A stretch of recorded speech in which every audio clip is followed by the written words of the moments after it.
Hi there, I'm Ed Khouri, and welcome back to our series on maturity. So far we've been talking about why maturity is important. We've been talking about maturity and fear.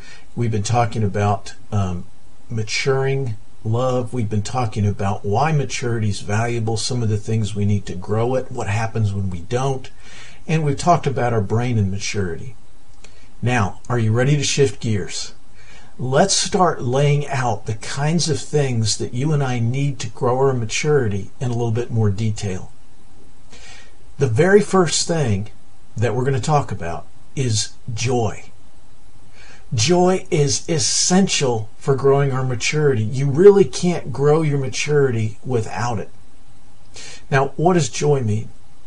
Well, to my brain, joy means that someone is glad to be with me. It's having the actual experience of interacting with God and discovering God is glad to be with me. I'm His favorite. He's just extended grace to me. It's that in relationship with God. And it's that in relationship with someone else when I see the look on their face that lights up and says, Ed, I am glad to be with you. I want to be with you. Joy means that someone is relationally glad to be with me. Now, the thing about joy is this. You can't grow joy by reading a book. You can't grow joy by studying theology. You can't grow joy by reading 7 Easy Steps to Growing Joy. To my brain, and this is really important if you want to grow your maturity, joy sets my brain up like fertilizer, like tilling the ground, like fertilizing the ground to begin growing maturity.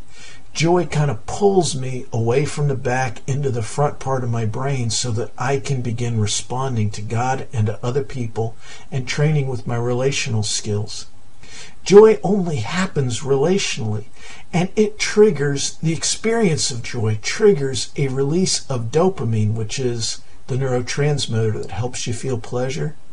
It triggers a release of dopamine that your brain says, oh, that was good. I want to connect with God and with others again. Joy is so contagious that when you get a little bit, you want more. And when you have some, you want to start sharing it with other people. This is the kind of environment that you and I grow our maturity best in. Apart from joy, it's hard to connect with God because then that just feels like a duty and something I have to be because I should be a good Christian. And if connecting with other people is a duty, who wants to do that? We're all busy. We've all got more than enough stuff to do. Why do I want one more thing to do that I'm not particularly wanting to do and have to deal with one more person I really don't particularly want to be with? You can't grow maturity that way.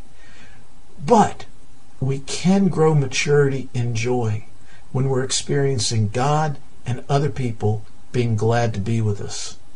Now, next time, we're going to start talking about our train tracks, those 2 rails and the cross ties again, and why each one of those has to happen in a context of joy. And we're also going to be talking and defining those rails and cross ties more clearly. I hope you experience some joy today, either knowing that God's glad to be with you or having the experience of someone else is glad to be with you. And I hope you get to share joy with someone else today. Have a great day.